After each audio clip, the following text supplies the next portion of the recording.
Nilqaw il-YouTube viewers u kull min qed isegwina minn fuq l-internet għal dal-messaġġ lil mulej tifali f'qalbi. Il-messaġġ li semmejtu weġġaħ li jfisser ukoll tagħti unur. Halleluja. Nirringrazzja l-Mister Qaddis ta' dil-opportunità. Grazzi mulej tal-li ħad titkellem minn ġo fommi. Overint Mister Qaddis. Nirringrazzjak ukoll mulej tal-pastors tagħna li ġobhom iselfuli dal-pulptu biex inkun nista' naqsam dal-messaġġ. Grazzi għal ħajjithom u grazzi għal familja River of Love. Iva mulej, nirringrazzjak kif tħinna qalbna ftħanna moħħna mulej ħalli nkunu nistgħu nirċievu dak li inti għandek għalina f'isem Ġesu Kristu. Amen u amen. Halleluja. Thank you, Lord. L-unur.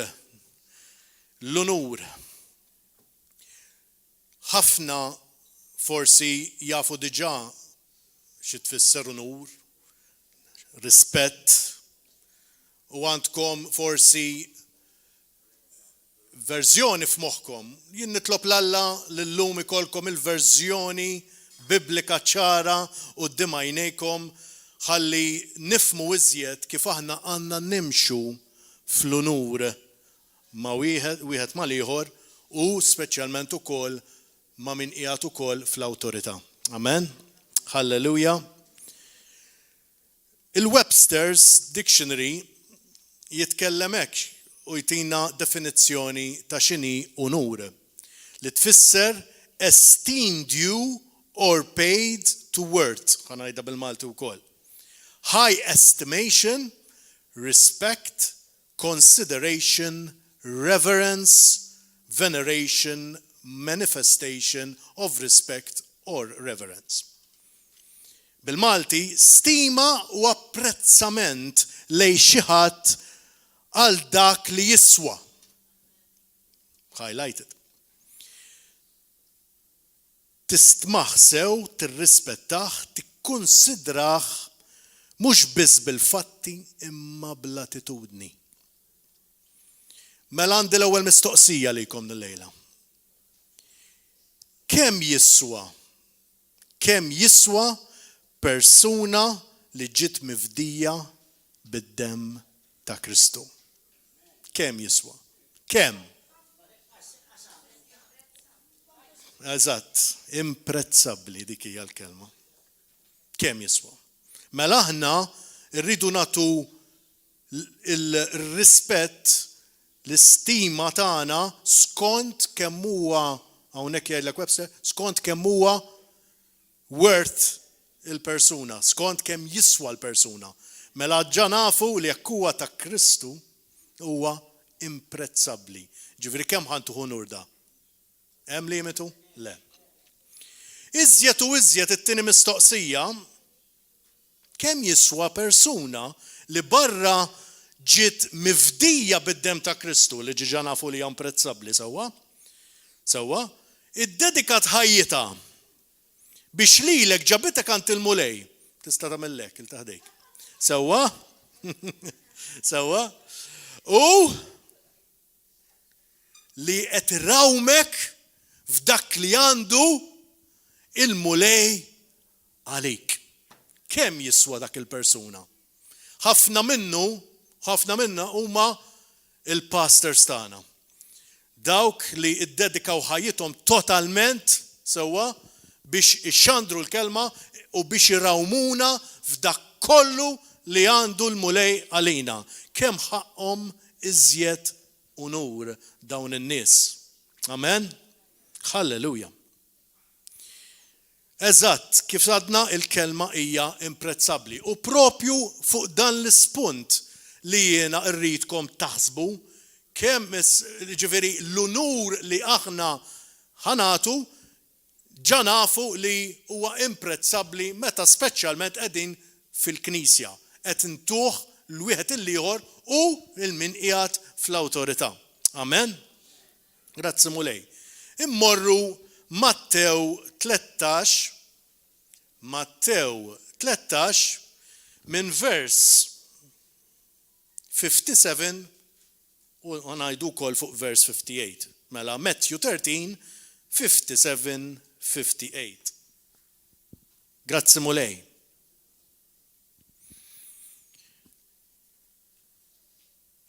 Halleluja. U tfixklu minħabba fih, minħabba min? Ħabba Ġesu. Imma Ġesu qalilhom, ebda profeta ma hu bla ġieħ, li tfisser ukoll unur, sewwa, ġieħ, kelma ġieħ. Għalhekk għad semmejtu weġġaħ għax tagħti ġieħ, sewwa.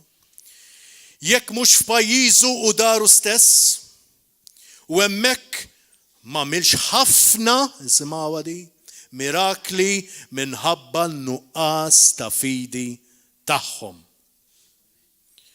L-unur jew ġieħ mhux biss kelma, imma hija attitudni li sservi bħala mezz biex l-Ispirtu Santu jiġi rrilaxxat fil-ħajja tiegħek. Minna l-oħra hemm ukoll l-attitudni bil-kontra ta' diżunur. Se ngħidu fuqha? Li mhux biss tidher ħażina, imma tkun qed tibblukkalek il-barkiet li l-mulej irrid jitfa' ġo ħajtek. Kif naraw f'din l-Iskrittura? Għax ma tawx l-unur, għax qalu dan it-tifel ta' Giuseppi, il-Mastru Daxxa, dan min jaħseb li hu fil-kliem ieħor. Neżżawlu l-unur. Ġabuh fix-xejn bl-attitudni tagħhom. U l-istess qawwa qed nitkellmu li qajmet il-Lażru. L-istess qawwa li qajmet il-Kristu stess mill-mewt ġiet imwaqfa minħabba nuqqas ta' unur. Tistgħu timmaġinaw is-serjetà ta' fejn qed nitlu fiha hawnhekk meta aħna nuru nuqqas ta' unur lil xi ħadd. Tieqaf tirċievi. Litteralment tieqaf tirċievi saħansitra qawwa li hija l-ikbar qawwa li qatt jista' jkollok. Tal-biża' u tal-biża' ta' vera l-aħwa. Għalhekk nixtieqkom tiftħu qalbkom għal din il-messaġġ. U niftaħ qalbi l-ewwel wieħed. Aħna niffukaw ħafna kif għandu jkun fuq in-nuqqas ta' ubbidjenza, kif għandu jkun, hekk għandu jkun, li aħna niffukaw fuq nuqqas ta' ubbidjenza, nuqqas ta' fidi, forsi maħfra u dawk li jibblukkawna l-affarijiet, u vera, dawk huma li jibblukkaw l-affarijiet, nuqqas ta' maħfra, fidi, nuqqas ta' fidi ġifieri. Ma neħdux l-awtorità fuq l-affarijiet li jiġu kontrina, dawn iva, dawn huma kollha jwafu. Però qatt ħsibna li meta aħna l-attitudni tagħna mhux qed turi unur qed tibblukkana wkoll milli nirċievu dak li għandu Alla lina. Qed ngħixu f'soċjetà fejn huwa popolari ħafna, sar popolari li inti turi nuqqas ta' rispett mal-awtoritajiet. Jekk tiftaħ Facebook, tara biżibilju, posts li jżebilħu kull tip ta' awtorità. Mhux qed nitkellem biss fuq knisja, mhux qed nitkellem biss fuq kull tip ta' awtorità, huwa gvern, jekk huwa iżżebbliħ nuqqas ta' rispett fil-edukazzjoni, f'kollox. Tmur fejn tmur tara fejn tara, din saret xi ħaġa standard, xi ħaġa aċċettabbli li inti tikkritika, kulħadd sar ġurnalist, kulħadd sar li jifhem f'kollox u kulħadd jattakka l dak u l-ieħor. Dik saret is-soċjetà llum. Jiena għal grazzja tal-ħanin Alla bħalma u ħafna minnkom, speċjalment pre-millennials, ġejna mrobbija li nagħtu ġieħ, l-istess ġieħ lill-purtinar daqskemm nagħtu lill-head of school, lill-sur Mazd. Sewwa. Għax kulħadd b'xogħlu, kulħadd importanti. Iżjed u iżjed illum li jiena tajt ħajt il-mulej fejn il-mulej huwa x-xempju ix-xempju tal-unur. Fejn saħansitra dak li ma laqqas biss jaħsbu li jersqu leħ, anka jarawh jismelħuh bħal l-imġiddem u ma rimiss biex ifejjaq. Tlaqwa forma ta' mħabba li jistaqatti kollok u dak ukoll huwa unur. Halleluja. Jekk inti tara il-comparison bejn l-allima l-istudenti u l-allima l-istudenti u l-ġenituri illum ma ftit żmien ilu. Illum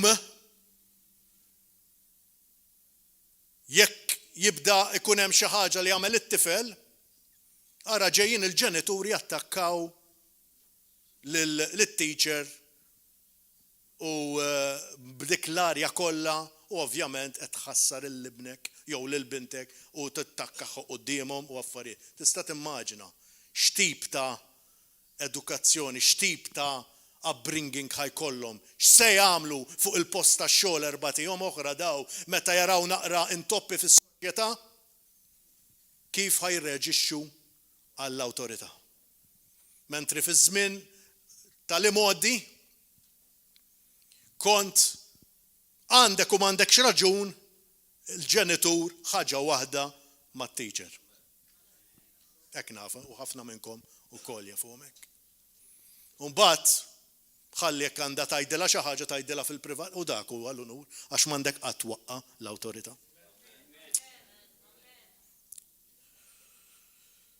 Taf li huwa wkoll u di importanti tisimgħuha huwa possibbli li tiddiżonora lil xi ħadd anki jekk tagħmel dak li qabdek biex tagħmel. Xorta tista' tkun qed tiddiżonora persuna jekk anke inti tagħmel dak li qabdek li tagħmel. Għax mhux li tagħmel kif l-attitudni tiegħek kif ħa tagħmilha. Għax hekk inti ħa tagħmilha b'ħafna tgergir, b'ħafna tsefsif, ħajk ħa tagħmilha b'dik l-attitudni li inti taf iżjed milli suppost qallek biex ta' dik tkun qed kisser qed tneżża mill-unur dak il-persuna li qabdek biex tagħmel l-affarijiet. Mela mhux biss irridu nagħmlu l-affarijiet, imma nagħmluha b'attitudni ta' unur, b'attitudni ta' rispett, b'attitudni li iva irrid nonorah għax irrid iva nġiblu il-ġieħ li ħaqqu. Attitudni ta' tgergir tqasqis u iva issa mbagħad nerġa' issa mbagħad nagħmlu procrastination bl-Ingliż jgħidula. U iwa issa nagħmlu. Dak ukoll nuqqas ta' unur. Nuqqas ta' rispett. Nuqqas għax hekk inti verament trid tagħti ġieħ il-persuna ħa tagħmel minn kollox biex tagħmlu malaj biex inti tkun tista' dak il-bniedem isserraħ fuqek. U mhux twedu xi ħaġa u qatt ma jiġi. Jew dejjem ġejja. Jaqbad u jagħmilha hu mal-ewwel. Imma li jafdalek dik ix-xi ħaġa u li inti tibqa' tagħmilha u jista' jserraħ rasek fuqek. Jgħidlek iva jiena naf għax dak ħajamilha. U laqqas biss jaħseb għax itilek f'idejk għax tant f'dak dak hu l-unur.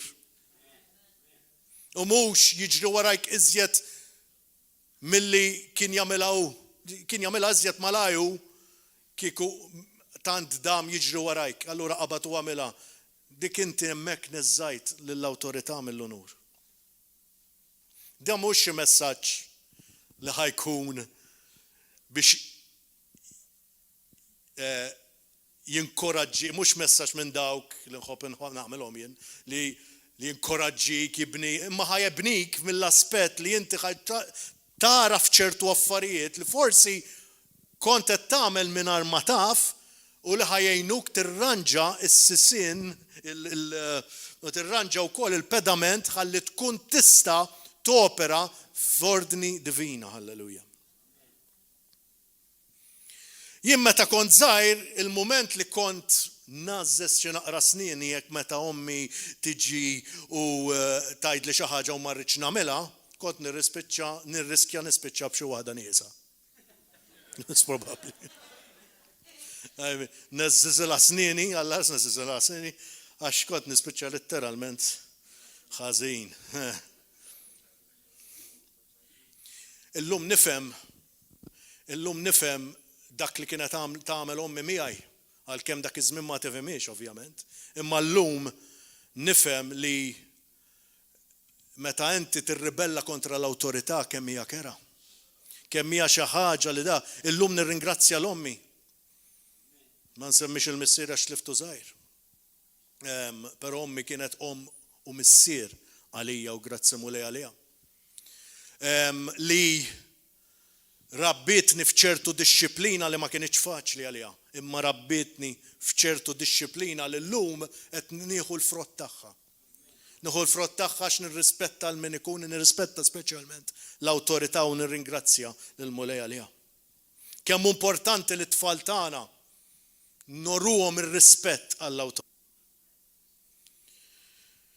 Illum it-tfal trid toqgħod attent kif tikkoreġihom għax taf tiġi fit-trabil. Għax ġibna sal-ħinsitra bil-helpline ukoll. Bl-ebda mument minniex qed inħeġġeġ li tsawwa it-tfal, bl-ebda mument. U nikkundanna s-swat fuq it-tfal, iva. Però ma nistgħux immorru l-estrem ieħor li kollox lax-xefer tagħmel li trid, tifhem?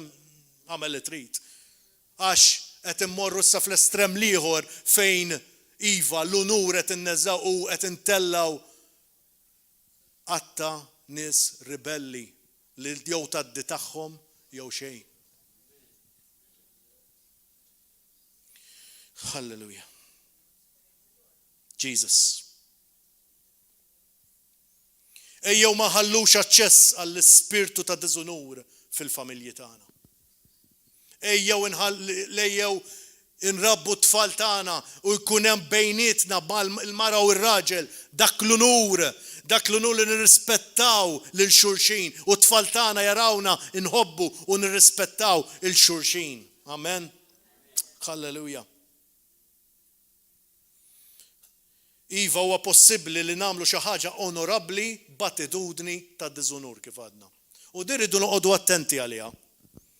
U rridu nsaqsu neżaminaw lil nfusna. Jiena meta jien qed nagħmel xi ħaġa qed nagħmilha minn qalbi. Qed nagħmilha minn qalbi għax irrid nirrispetta lil min qabbadni jew nkella għax irrid ikolli dak l-spiritu of excellence. Għax hekk irid ikollna bħala Kristjani f'dak kollu li nagħmlu a spirit of excellence li aħna nagħmlu iżjed milli qalulna għax hekk jonora l-mulej. Nagħmlu iżjed milli xi ħadd iqabbadna. Hemmhekk fejn kabbar il-favur tal-Alla fuqek u l-favur ta' min ħadmek ukoll pereżempju. U l-favur tal-aħwa, il-favur tal-pastor. Iva, mela inti mhux bil-fors, mekk inti għallek għamel 1, 2. U inti tagħmillu 1, 2, 3, 4 mingħajr ma qabdek għat-3 u l-4. Kif ħadd tidher f'għajnejh? Aħsbu naqra. U bad noqogħdu ngħidu għax ma ġietx il-promotion u inti jiġri għaddi l-ħin għax dejjaqt jon kella għaddej tagħmel bil-nej file fl-uffiċċju u kif jiġi l-boss. Taħseb li dak huwa unur. Mentri inti taf li Alla li huwa l-boss, il-boss, qiegħed jarak il-ħin kollu? F'dak kollu li tagħmel fil-beraħ u dak kollu li tagħmel fil-mistur. Hello!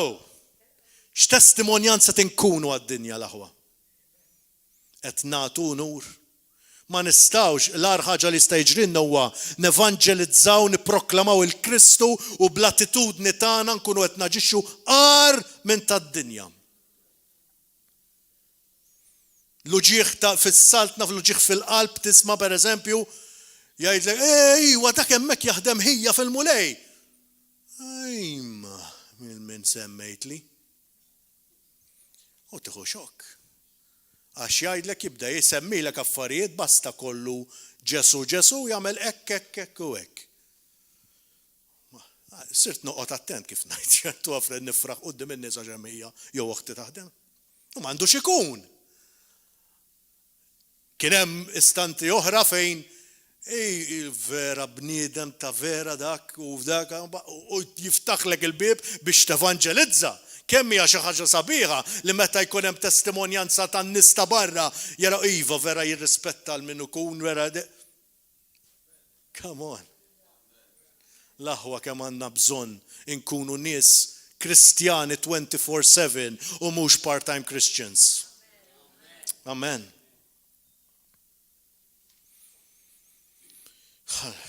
Għax Ġesu kif naraw ma ġiex milquh bl-unur fil-post fejn trabba ma seta' jagħmel xejn fosthom. Xejn. Wow, dik hija xi ħaġa kbira. Ħafna kbira.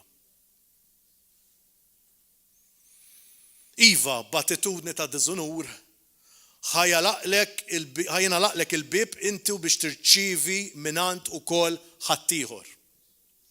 Mhux biss mill-mulej. Ħantikom idea, ħantikom eżempju. Meta inti, u diġà tajtkom eżempju simili ftit ilu, meta inti xi ħadd tkun verament tagħmel minn kollox biex tgħinu. Ir-reaction awtomatika ta' dak il-persuna kif ħad tkun? Waħda ta' gratitudni. Waħda li iva les li nagħmel iżjed għal dak il-persuna. Mingħajr ma trid għax da taf li inti diġà ħareġ u għalik biex kif jgħid il-Malti. Allura awtomatikament inti ħatati iżjed. Allura hekk inti anke fin-natural meta mhux qed nitkellmu spiritwali ukoll qed tieħu l-frott meta inti qed turi unur lill-persuna. Jibda jurik il-gratitudni tiegħu. Anke ma jgħidilekx dak il-ħin, però taraħħa fl-azzjoni tiegħu fit-tul. Aħseb wara meta niġu fl-ambitu spiritwali.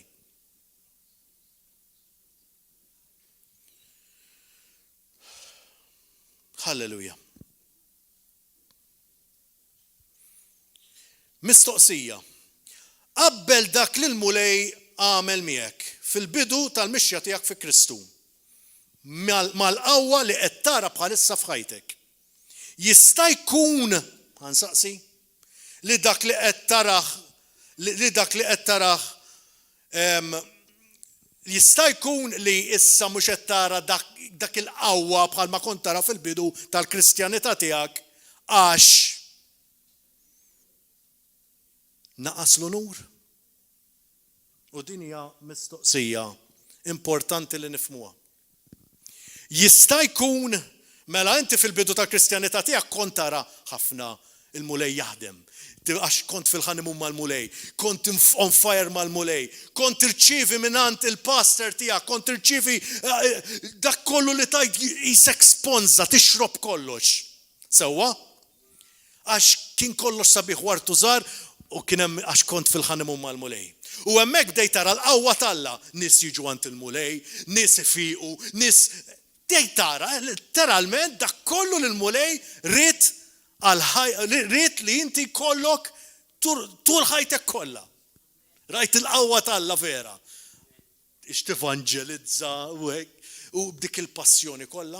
Imma għadda żmien, forsi għal minu ilu Kristjan, għadda dak iż-żmien. Sewwa, u inti ma bqajtx tara l-qawwa, ma bqajtx tara l-affarijiet in-nies jirrispondu għall-affarijiet tiegħek. U ma bqajtx ukoll isimgħu di. Tirċievu kif kontu tirċievu kif dik li intom kontu jiskom sponza għall-kelma talla. Jista' jkun li daħal l-ispirtu ta' familjarità? Jista' jkun li issa ma dekx tara lill-pastor jew il-min qed jitkellem imma speċjalment il-pastors u bħala il-midlukin tal-Alla, issa tarhom bħala il-body tiegħek. Jista' jkun. U neżżajtlu l-unur. Neżżajtlu l-unur ħadd kollox for granted. Allura issa ġralek bħal dawk li kienu jgħixu ma' Ġesu għax kienu jafuh żgħir, kienu jafuh minn fejn ġej, allura ma seta' jagħmel xejn qabel għax ma setgħux jemmnu li huwa l-liben tal-Alla l-ħaj. Se tirċievi, jista' jkun li mhux qed tirċievi għalhekk, jista' jkun li issa f'daqqa waħda, allura dan huwa mument ta' self-examination l-aħwa. Huwa mument fejn aħna naraw jiena m'għadniex nirċievi daqshekk mħabba għax jiena m'għadniex nagħti l-unur li ħaqqu dak li qed jippredika il-missier spiritwali tiegħi, l-om spiritwali tiegħi. Jista' jkun. Halleluja. Jista' jkun ukoll kif għadna għax rajnija wkoll mod bibliku, amen. Halleluja. Il-mod kif aħna nġibu ruħna mal-persuna ħajiddetermina kemm aħna ħanirċievu minn dik il-persuna. Kemm fin-natural u iżjed fis-spiritwal. Kif ħanġib ruħi? Ġeneralment tiżra l-imħabba, taħsad l-imħabba.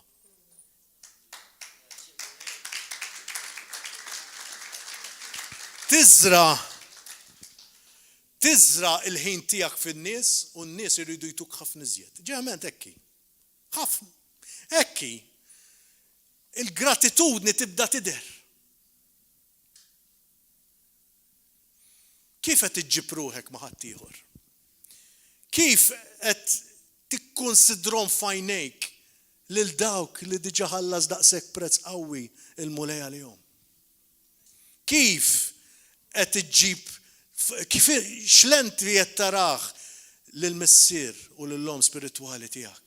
Jew ma dekx tarhom l-om u l-missier spiritwali tiegħek. Oqgħod attent għax hekk tħoss mhux qed tħoss longing biex inti tkun ħaġa waħda bħala familja River of Love u speċjalment longing biex inti tara dik l-imħabba tikber ma' missierek u għamok spiritwali hemmhekk bdejt in-niżla u tittoqgħod attent għax ftaħt bib biex l-għadu jattakka. Antikom eżempju ieħor, għalliem pereżempju. Hekk ikollok pereżempju għalliem jien l-ewwel wieħed. Kont immur u kulħadd minnkom hekk ħajajdli. Tmur f'suġġett tajjeb meta inti jkollok grazzja mal-għalliem. Vera? Għandek grazzja mal-għalliem, allura tibda tixrob kollox minn għandu da. Jowi, kollox. U tibda u tmur with flying colors magħhom. Ikollok xi ħadd li ma tistax kif taraħ. Le ma naqbel xejn miegħu dal-għalliem jien ma kollu darba jitfak il-barra. Sewwa? U tispiċċa tieħu l-ikbar qaqa fl-eżami. Eżatt, ma titgħallem xejn minnu. Għax inti il-mod kif tiftaħ, kif tara persuna, kif inti tonoraħ il-persuna, int hemmhekk ħajkun ratio kemm ħatirċievi minn għandu. Dejjem hekk. U l-istess fil-ħajja tagħna hawnhekk bħala familja River of Love. Ħafna mid-drabi għalhekk il-ħaġa hija din. Għalfejn nirċievu iżjed xi preach kienet dik jiġi xi ħadu vera, jiġi xi guest speaker. Għawax preżenza. Vera. X'ikun qal differenti milli jkun qal il-pastor, milli nkun intqal hawnhekk is-sena kollha. Xejn. Imma l-ispirtu ta' familjarità jibda jidħol. Allura kif nistgħu nkissru għadi? Bratti l-ħajr. B'ringrazzjament għal dak li għandek. U iva tibda u titlob għal dawk li inti qegħdin fuqek, qed jalmuk, qed jindukrawk. Biex inti dak l-ispirtu ta' familjarità ma jidħolx u jagħmel havoc fil-ħajja tiegħek. Ħalli inti tibqa' tirċievi dak li Alla għandu b'abbundanza lik permezz tagħhom. Ġesu f'Mattew 10, Matthew 10, 40 sa 42. Matthew 10, 40 sa 42. Naqrawa. Min jilqa lilkom jilqa lili. Da Ġesu qed jitkellem. U min jilqa lili ikun qed jilqa lil dak li batni. L-unur. Jilqa. Welcome. All right? Ġibu part welcome. Ġifieri inti tilqgħu miegħek sewwa. Nkomplu, vers 41. Min jilqa l-profeta għax hu profeta, nisimgħuha. Ħlas ta' profeta jieħu. U min jilqa bniedem ġust għax hu ġust, ħlas ta' wieħed ġust jieħu. U kull min jagħti mqar tazza ilma friska lil xi ħadd minn dawn iż-żgħar għax hu dixxiplu tassew ngħidilkom li ma jitlifx il-ħlas tiegħu. Miżawta unur din is-Skrittura. Kollha unur. Jekk inti qed tilqa' mela issa du kemm ipprofetizza l-pastor. Grazzi mulej għalih. Stajt ma' ċej illum għax dik kienet over and above għas-sena sħiħa, mhux għal-lejla. Grazzi mulej għal. Ġifieri, però illum nemmen li kien hawn xi nies hekk mhux hawn fuq YouTube li ma rċevew xejn minnha dik il-profezija. Għax ma rawx id-dilka li qed jopera fiha l-uffiċċju ta' profeta. Imma raw, dew jaraw, ara kemm kellu xalla twila. Ara, dew u jaraw mitħaġ oħra bar milli jaraw il-profeta talla jiddikjara x'se jiġri fis-saltna talla u fil-pajjiż tagħna u fid-dinja għalli ġej. Ejjew inneħħu dan kollu. Ejja neħħu dawn it-tip ta' preġudizzji fil-moħħ, mindsets li jiġu biż-żmien irridu nmorru kontrihom f'isem Ġesu Kristu. Għax jiena rrid nagħmel minn kollox biex nibqa' nirċievi minn missier spiritwali tiegħi, minn ommi spiritwali tiegħi. Irrid nibqa' nirċievi minn għandhom għax dak li għandu għalija u l-viżjoni li għandu għal dil-Knisja ħadd tiġi minn għandhom u minn l-ebda ħadd ieħor. Allura kemm hija ta' interess għalija li jiena nibqa' nżommhom f'post ta' unur lil dawn il-ġenituri spiritwali tagħna. Hallelujah. Ġesu, thank you. L-ewwel ta' Timotju 5:17. U ħanaqraħilkom ukoll bl-Ingliż di ta' wara. Għax it brings justice kif jgħidu l-Ingliżi. Il-presbiteri li jmexxu sewwa ikun jistħoqilhom ġieħ, ġifieri unur, għal darbtejn l-aktar dawk li jagħmlu x-xogħol tax-xandir tal-kelma u tat-talim. Mela hawnhekk ħanitlu mhux f'unur normali, unur doppju.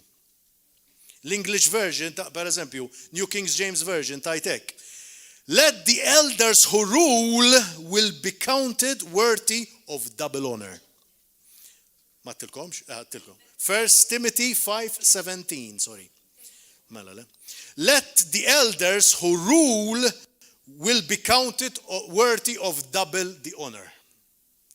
Especially those who labor in the word and doctrine. Joġobni xtajt ukoll in New Living Translation.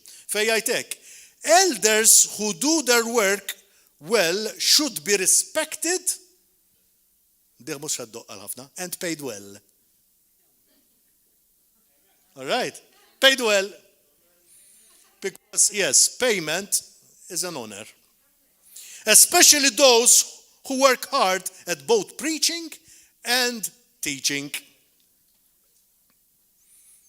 Tonora lil xi ħadd iva billi inti ittieħ il-ħlas li ħaqqu. Issajd li inti, għana missa di parentesi, kemm ħaqqu mela aħna għadna kemm ħaqqu ġieħ għattuli imprezzabbli.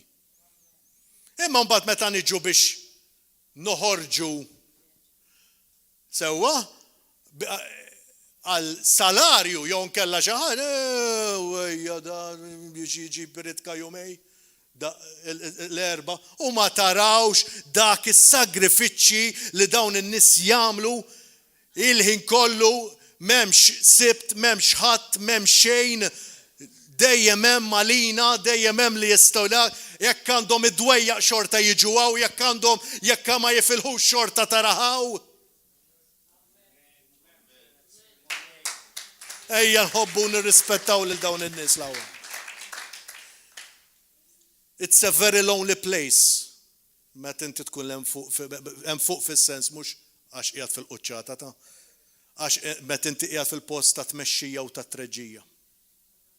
It's a very lonely place. Għax inti dejjem trid tkun hemm għandek u m'għandekx aptit, għandek u m'għandekx saħħa, trid tkun hemm. U jistennewk li tkun fl-aqwa verżjoni tiegħek dejjem.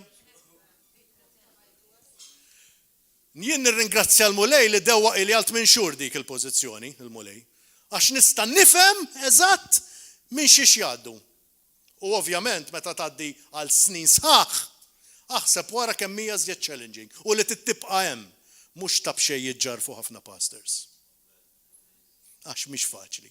Però bil-qawwa t'Alla u kif naraw jibqaw hemm u min jibqa' hemm għax verament ikollu għajneħ fuq il-Mulej, halleluja. Grazzi Mister Qaddis. Halleluja. Jien qed nitlob li wara din il-priedka, wara din il-messaġġ, il-qalbkom tfur b'apprezzament għal dawk li verament qed jagħmlu minn kollox biex jinvestu fil-ħajja tagħkom spiritwali l-ewwel. Halleluja. Kif taħsbu li David kompla jkattar il-favur tal-Alla fuq ħajtu? Kif taħsbu? Mela dak kellu d-dilka tal-Mulej, right? D-dilka. Sewwa? Jiena nemmen li l-ikbar ħaġa li għamlitu t-tieni l-ikbar re ta' Iżrael għax l-ewwel wieħed huwa Kristu sewwa. Naqblu. Allura t-tieni bħala Ġożaja, ekku. Imma eżatt. Imma li bħala David kellu il-favur tal-Alla fuq ħajtu għax baqa jonora sal-aħħar minuta sal-mewt u wara wkoll għax baqa fuq il-familja tiegħu.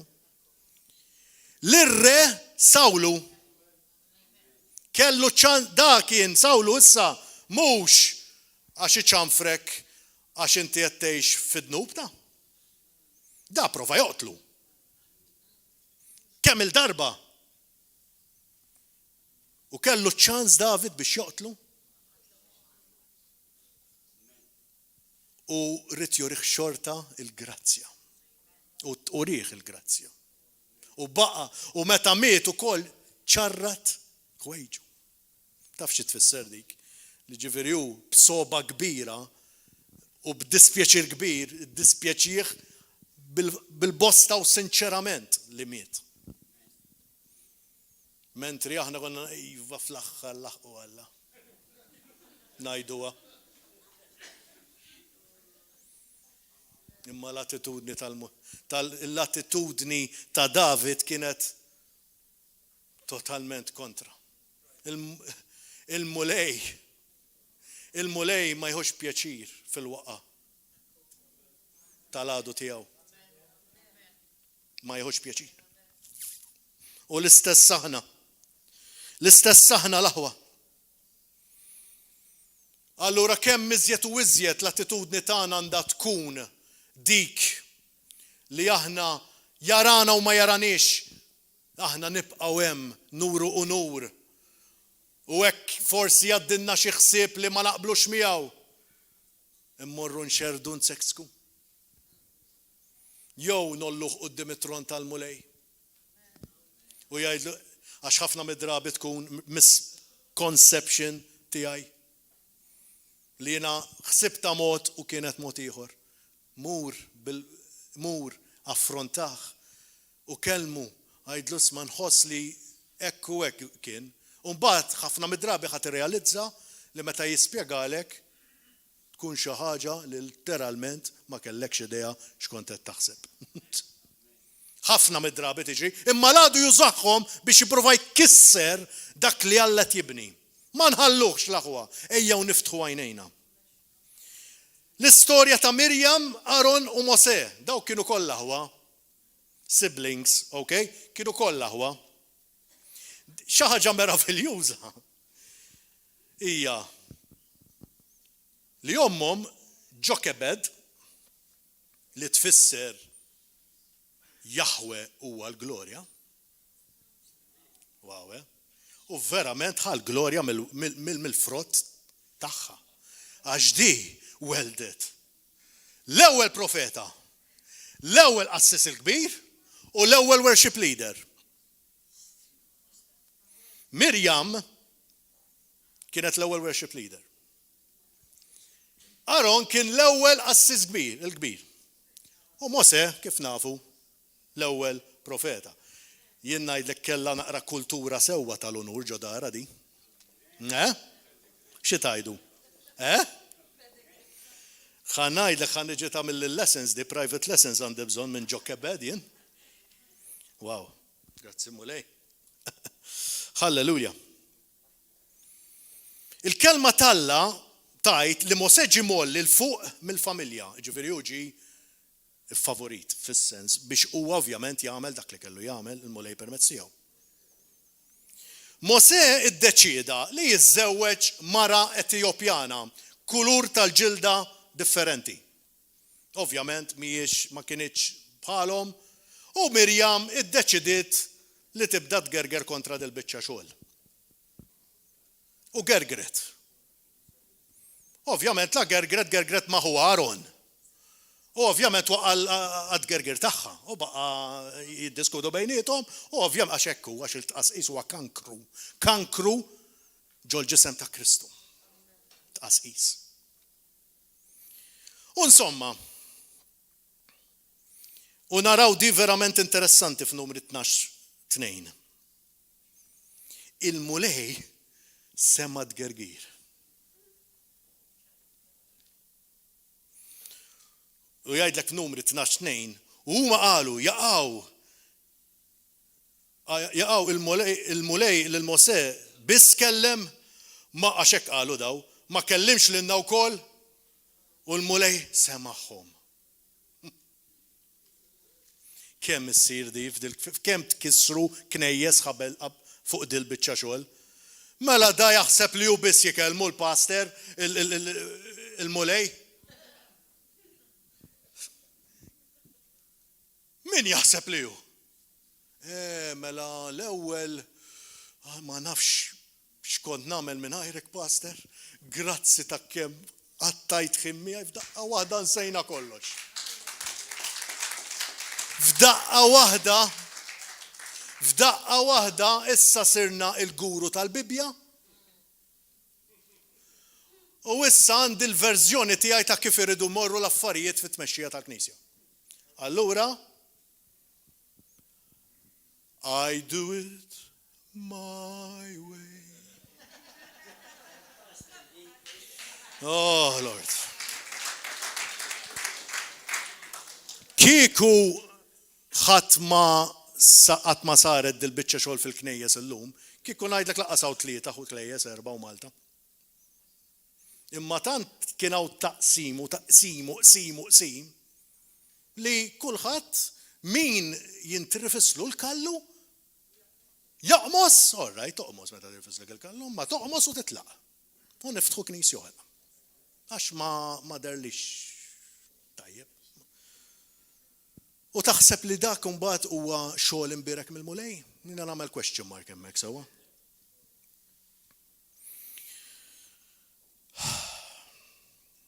U l-istess qalu daw mela da billi lu biss ikellmu lil-Mosè, Mirjam, da minnu. Xi ħaġa impressjonanti hija di, sa dak iż-żmien, ovvjament, għax hekk iddisinjaħħa l-mulej, il-mulej dejjem kien jintaqa' fil-Holy of Holies, ġifieri wara l-purtira sewwa. kien jidħol biss il-qassis il-kbir, kienu jagħmlulu l-ġnieġel mal-qalżiet biex qabel ma qaddu ħalli jekk dan ma jkunx qiegħed in right standing eżatt mal-mulej u jaqgħu jmut għax fil-preżenza tal-Alla mhux se tiċċajta sewwa. Jkunu jistgħu jiġbduh mejjed. Diki ma jisimgħux il-ġonġol. We've had it. That's it. His KFC. Eżatt. Ek, dik hija r-realtà u dik hija s-serjetà tal-preżenza tal-Alla u meta aħna ma niġux casual hawn ġew, ma niġux casual, imma niġu lesti preparati verament qalbna niedma u ngħidu ħfrinna mulej tan-nuqqasijiet tagħna u nepproachjaw il-worship b'dak il-mod l-aħwa. Dik hija side note. Imma li rrid ngħidilkom hija di. Dejjem kien jidher wara l-portiera u jidħol wieħed li kien jiġi purifikat li huwa qassis il-kbir u jidħol hemmhekk darba f'sena. Darba semagħhom igergru u qallu l-Mose mur għajdilhom. Paraphrasing.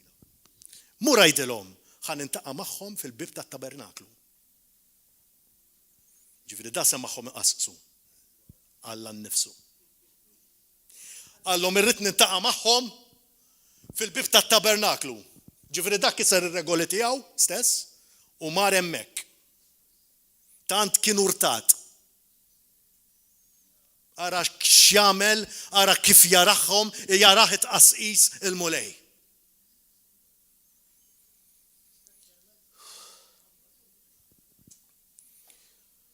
Lord, nixtieqkom tifhmu dil-biċċa xogħol dis-severità tagħha l-aħwata. Irridu nifhmu li meta aħna nifqu nonoraw lil xi ħadd.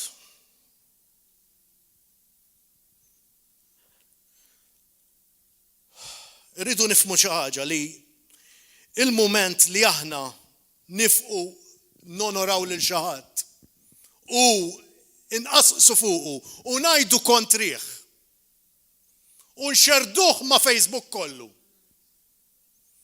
Alla għandu l-illa tiegħek fuqek u irringrazzja l-Ġesu bil-grazzja tiegħu li ma jiġrilekx l-istess bħal ma nisimgħu kif ġrala Mirjam. Ħa nisimgħu ġara għax qed naqbes. Għax qed jaqbes in-nar ġo qalbi. Grazzi mulej, skużani mulej, halleluja. Sewa. Nisimgħu di. Mose naraw Numri 12, 3-5. Mose kien bnidem umri l-aktar umli fost il-bnedmin li hawn fuq wiċċ l-art. Mela dik hija key importanti xi użah il-mulej ħafna. L-umiltà hija pjattaforma li tollik quddiem Alla. Il-pjattaforma li tollik quddiem Alla.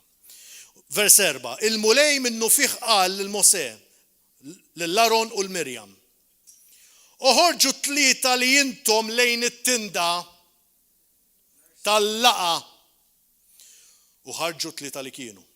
U nizzel il-mulej f'kolonna ta' sħab u qat fil-bib tat-tinda. Kif għattilkom fej kien jimmanifesta l-mulej f'sissa. U sejjaħ lill-Aron inkomplu u lill-Mirjam u resqu 2 u qalilhom. Issimgħu klimi. Tistgħu timmaġinaw fl-ma stat kienu dak il-ħin. Jekk xi ħadd minnkom ikun profeta, jien il-mulej nidirlu b'viżjoni. U nkellmu fil-ħolm. Mhux hekk ma' Mose, iżjed minn profeta. Il-qaddej tiegħi, il-bniedem li fdajtlu dari, jien inkellmu wiċċ imbuċ.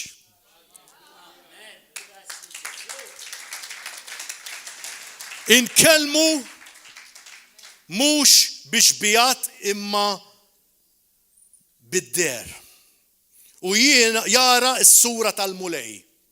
U min jara s-sura tal-mulej xieġilu soltu? Tafu għadik? Imut.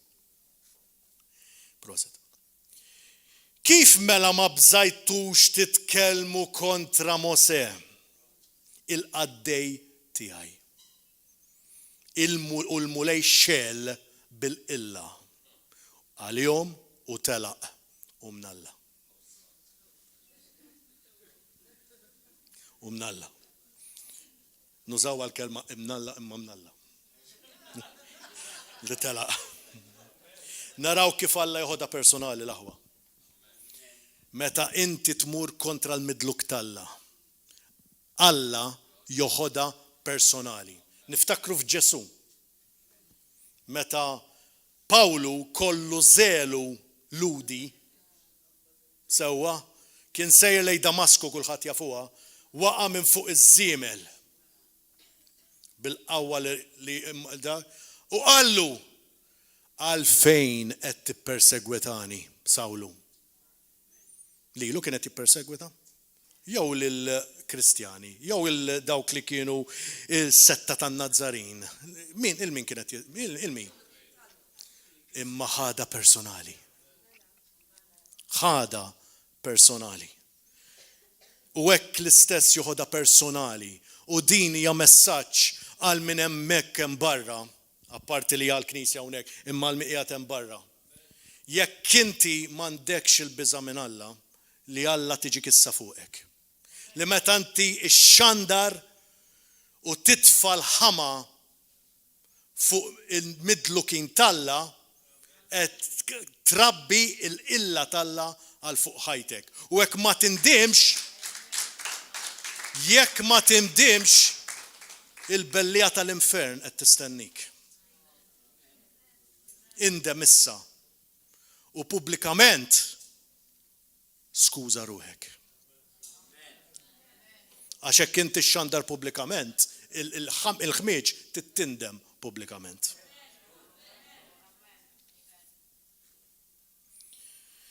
Vers 10. Kienet għada anqas biss 3 isħaba minn fuq it-tinda meta Mirjam inksit bil-ġdim bajda bħas-silġ. Hija interessanti li t-gergir tagħha kien fuq il-kulur tal-ġilda tal-mara ta' Mosè li kienet sewda u ġiet bajda. Il-mulej għandu naqa' sense of humor ukoll, vera? Le ma parti kollha. Dik hija side note. Amen? Jiġifieri hija interessanti dik. Xi ħaġa li ġiet imma dik hija moħħi jaħdem hekk. Imma ejja nifhmuha. Biex ġiet bil-ġdim. Intliet bil-ġdim. U issa naqrawha tieni ċans għax naqbeż. Aron ħares lejn Mirjam u raħħa kollha ġdiem. U Aron qal lil Mosè, nitolbok, ja Sidi, la tħallinix nitabbew bil-pis ta' dnub li aħna tbellaħna biex għamilna. Naraw il-Aron nidem hawnhekk. F'daqqa waħda issa għaraf qallu, ja Sidi. He gave divine alignment. Kellu bżonn din l-iskossjatura. Jekk hemm bżonn dik iskossjatura fil-ħajja tagħna, ejja ħa tiġi, ħa niġu divine alignment qabel ma jkun tard wisq. Halleluja. In-nota li tgergiru għad-dnub għas-semmiħ ukoll. In-nota ġi f'postu ra lil Mirjam mikula. Vers 12. Tħallix qisha ħaġa mwilda mejta mill-ġuf tomma, ara kif kienet spiċċadi. Di mhux ġewwa xi ġi spots, ġisimha nofsu mit-tiekel. Nofsu mit-tiekel. Tista' timmaġina. U da telaq mulej. Jiġifieri xell u telaq. Aħseb wara kieku baqa' hemm. U Mosè għajjat quddiem il-mulej u qal, o Alla nitolbok fejn jaqa'. U l-mulej wieġeb lil Mosè li kieku missiera isma' x'qal il-mulej. Li kieku missiera besqilha f'wiċċha ma kienitx tibqa' imrejxa bil-mistħija għal 7 ijiem.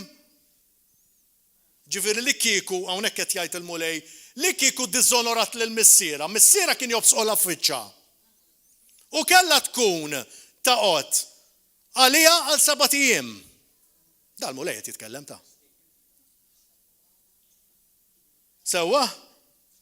Mela ħalli tilala għal 7 ijiem barra l-kamp. Imbagħad terġgħu tibatu tilqawha fostkom. Issa naraw. Għalhekk Mirjam ingħalqet barra l-kamp għal 7 ijiem u l-poplu ma ċċaqlaqx qabel ma reġgħet inġibet lura. Innutaw x'rabja kellu għaliha Alla, imma l-umiltà ta' Mosè għax jonora lill-Alla, għax jonora wkoll lill-ħutu. Saħansitra ikkalma, innexxielu jikkalma il-qilla talla kontra Mirjam u ħuh. Tant hija ċara li urtatu l-mulej li Jisu qalu li ma jrix li l-ispirtu ta' disunur isimgħu di. Jisu qala hekk. Meta tnaqraħħa bdejt inħoss di, bdejt naraħħa ċara. Li ma rridx isimgħuha sew li l-ispirtu ta' disunur li ħakem lil Luċifru meta irribella fil-ġenna, ma rridx li l-istess ħaġa tiġri fl-ewwel dik li hija meqjusa bħala l-ewwel knisja tiegħu. Ma rridx li terġa' tirrepeti ruha. Bekk ħada daqshekk bi kbira, bekk ħa azzjoni, bekk qasam ir-regoli tiegħu stess u marfuqhom mal-ewwel. Araw kemm hija serja, di taf x'għamlet. Dik il-vers qalet ta' min jaħseb? Mela jaħseb li Alla ma jkellimniex lilna. Di ma marritx tiffornika ma' kull raġel irata. Di għamlet nies li qatlu laqqas biss tara reazzjoni mill-Alla nnifsu. Għalkemm kollu huwa dnub, sewwa, nitkellmu mhux qed I'm not watering down sin hawnhekk. Imma met biex tifmu l-gravità ta' tqasqis u li tmur kontra il-bniedem talla kemm kbira hawnhekk. Il-prinċipju huwa dan, u ktibtu biex naqda żatt. Jekk bniedem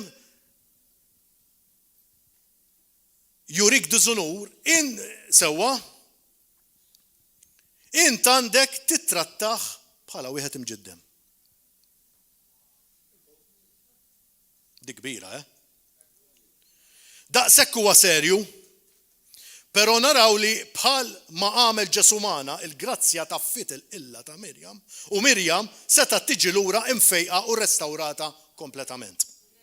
Interessanti li tkun taf ukoll li l-ġdim jaffettwa l-abilità li tħoss. Fin-natural, il-ġdim, għax jaffettwa n-nerve endings, allura ma tibqax tħoss l-affarijiet.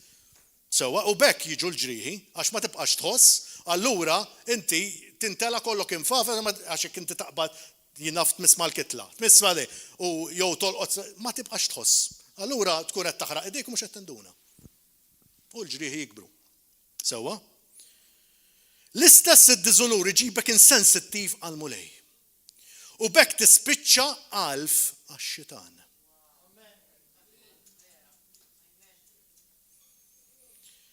Noqogħdu attenti l-aħwa, għax dan kollu huwa sforz li tmur kontra l-midluk ta' Alla.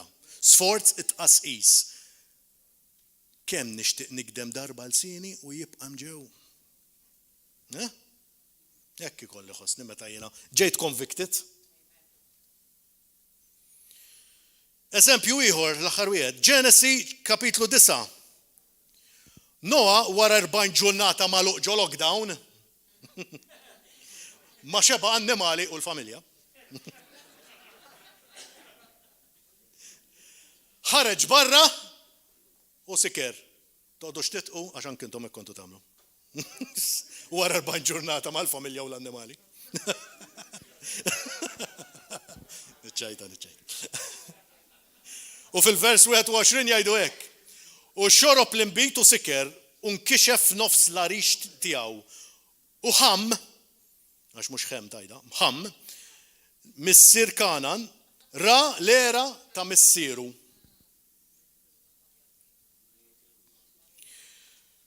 Mela, hawnhekk ra l-era ta' missieru. Kunu għafu ħaġa waħda l-aħwa. Li kulħadd, kull wieħed waħda minna, anka l-pastor, kulħadd għandu l-era fil-ħajja tiegħu. L-era x'inhi? L-era hi li inti jkollok xi ħaġa li ħadd iżbalja fiha. Ħadd iżbalja f'xi ħaġa. Kulħadd għandu l-era tiegħu. Dejjem ħassir dik il-biċċa xogħol. Mela se nagħmlu? Għax insibu x-xara fl-aġina ħanamlu public spectacle tal-bniedem talla? Jew ħanamlu bħallu li du l-oħra da mar ġifieri issa naraw mar jgħid il-lulidu missier narwin qiegħed u sakra mejjed. Hekk mar jgħidlu. U nezzalu l-unur kollu. L-oħrajn x'għamlu? Daħlu, ma jħarsux leħ, bliżar, u mingħajr ma ħarsu, għattewħ. Mingħajr ma ħarsu, baqgħu jonorawh. Baqgħu jonorawh anke ma kienx qed jarahom għax kien ħażin mejjed. Dik hija l-unur. L-ieħor neżzalu l-unur, l-oħrajn libsuh l-unur. Isimgħu di. Ftakru li Noè mix-xejn spiċċa il-lider tad-dinja da. U biss baqa' mat-familja tiegħu. Il-lider tad-dinja da spiċċa. Mela l-barka li mbagħad tefa' fuq it-tfal u dak li nqal bħala profezzija kienet ħadd tkun għan-nazzjonijiet. Għax huma kienu l-bidu tan-nazzjonijiet. Naqblu? Mela hawnhekk naraw hekk. U ħam missier Kanan ra l-era ta' missieru mbagħad insomma dik għadnija in paraphrasing sewwa. Sewwa. U meta Noè stembaħ wara s-sakra, sar jaf x'kien għamillu ibnu żgħir u qal misħud Kanan stenna ftit. Ħamm għamilha, jew kien għadu fis-sakra? Le, ma kienx għadu fis-sakra. Kanan huwa t-tifel ta' Ħamm.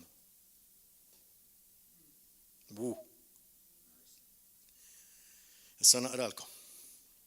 Għaddej fost il-qaddejja jkun taħutu, imbierek il-mulej Alla ta' sem liħor, l-ħu u jkun Kanan il-qaddej tiegħu. Iwassa Alla il-ġafet li kien Ħamm u jammar dak fl-erejjex ta' sem u Kanan ikun il-qaddej tiegħu. Mela id-diżonur mhux lilek biss ħajaffettwa, ħajaffetta l-uliedek u lil-tuliedek u jibqgħu għaddejjin.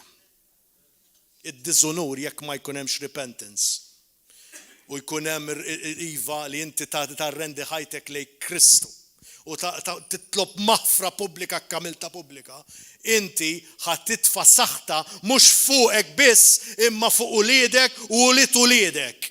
Dik hija s-serjetà tagħha. Amen.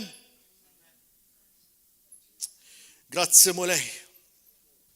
Qed nifhmu x'inhu dan l-aħwa, kemm huwa importanti. Kien hemm iżjed x'insemmi mal-ħin għadda. Kemm hu importanti li aħna nżommu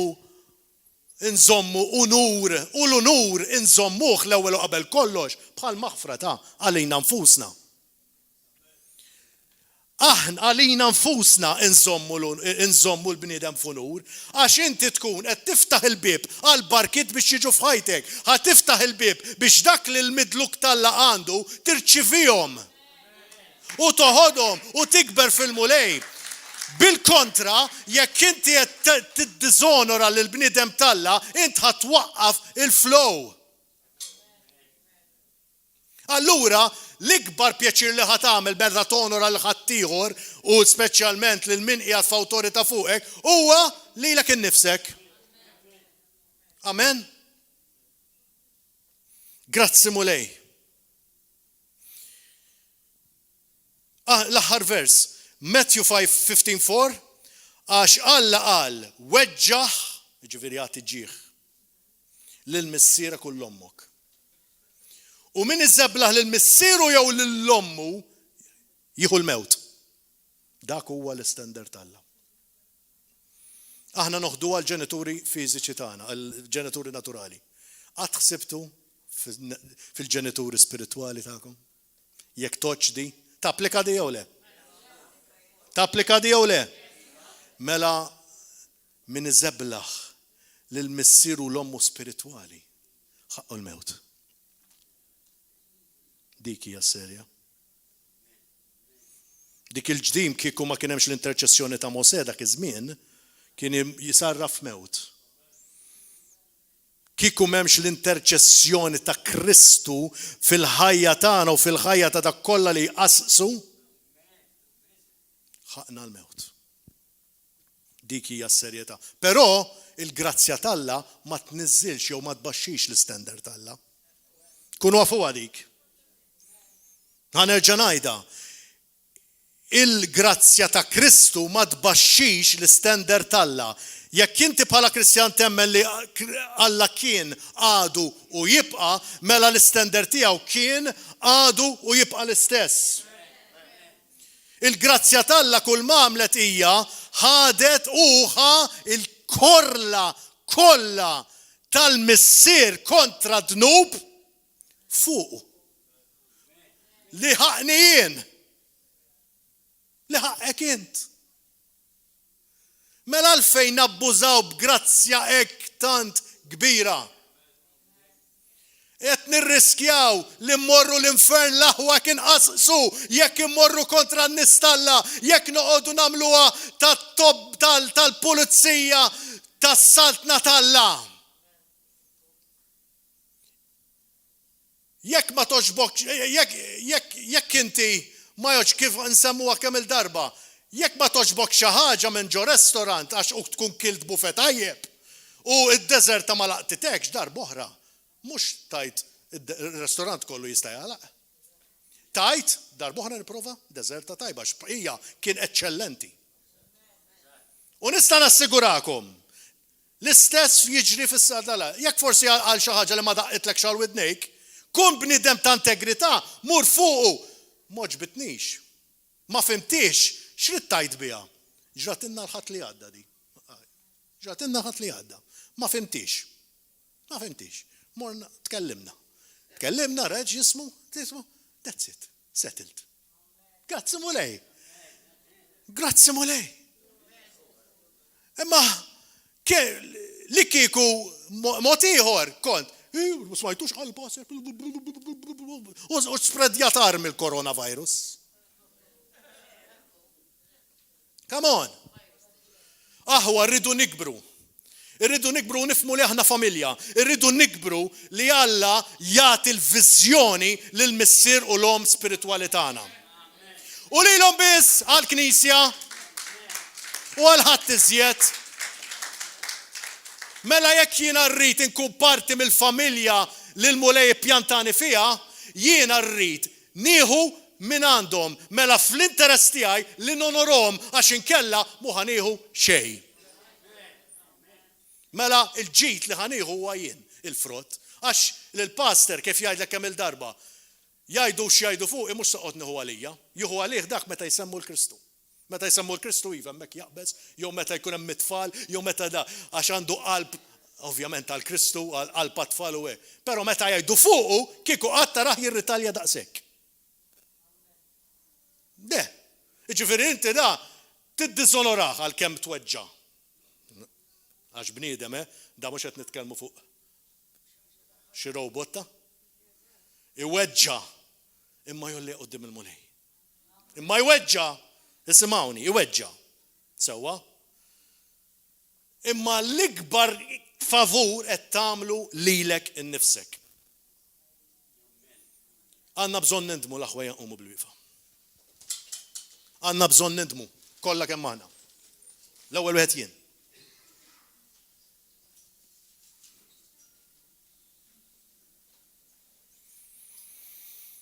Wasal iż-żmien fejn il-mulej u qed jgħiduha profezzija wara l-oħra ġajna smajni għallum, il-mulej qed jippreparana għall ġej.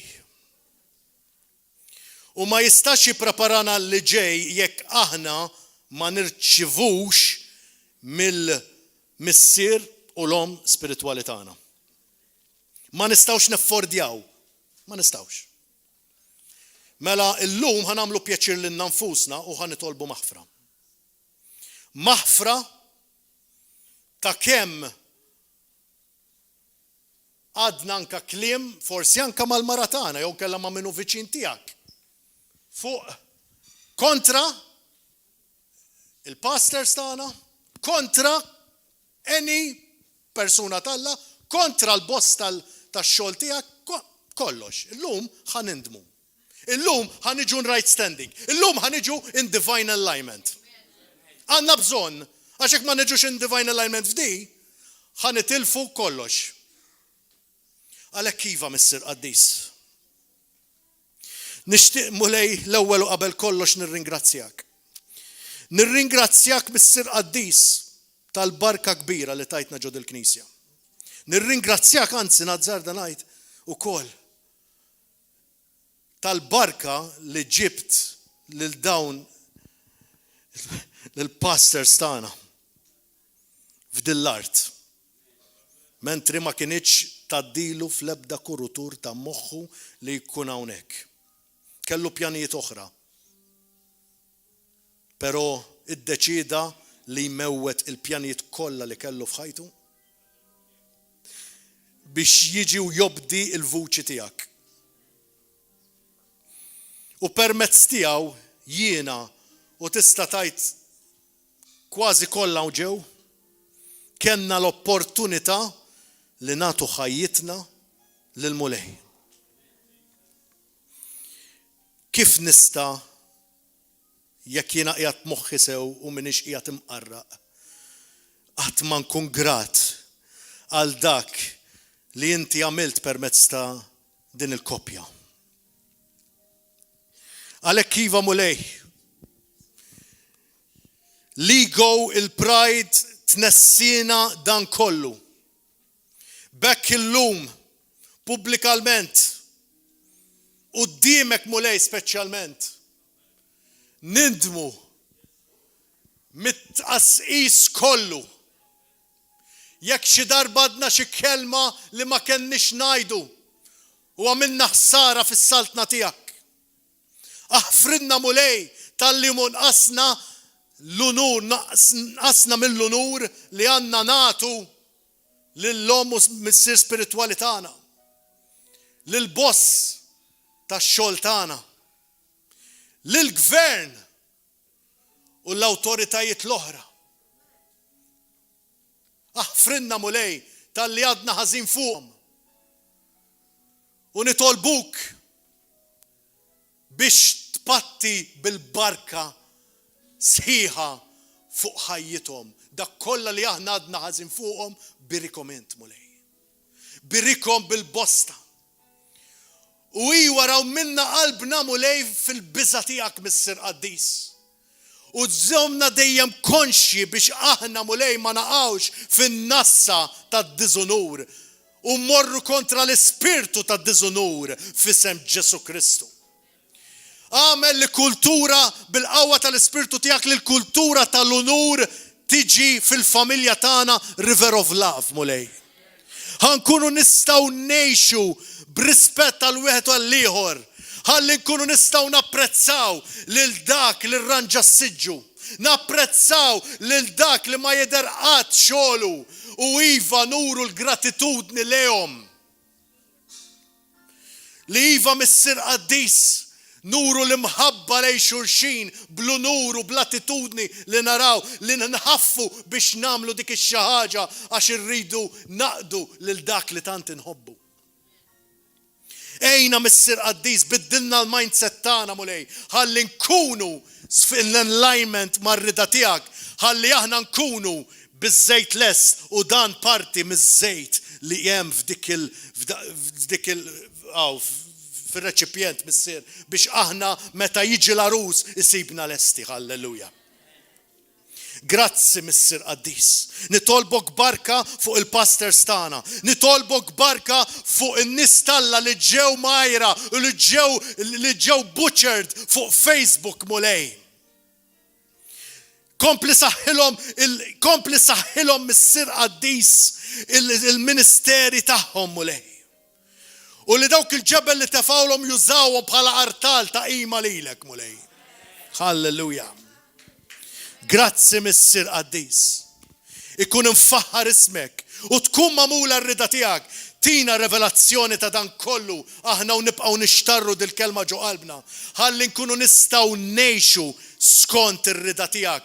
Fl-unur nagħtu l-unur l-ewwel lilek u unur lil min inti poġġejt fuqna. Dan niddikjara f'isem ibnek Ġesu Kristu Sidna.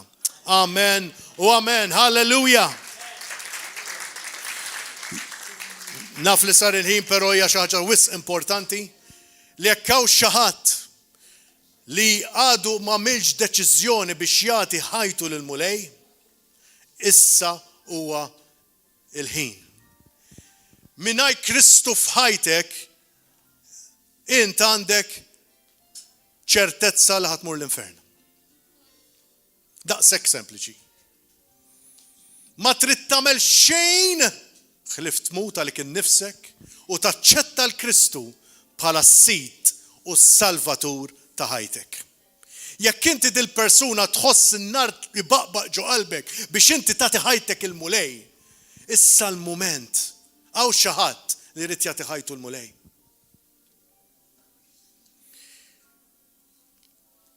Ħanitolbu xorta it-talba ta' salvazzjoni forsi minn ma li xi deħ mistħija jew kella min qiegħed fuq YouTube.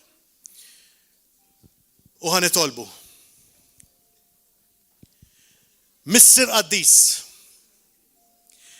grazzi tal-li tajtna l-liblek Ġesu. Li miet għalina u ħa s-seħta ta' dnub fuq u sar dnub u sar seħta għalina.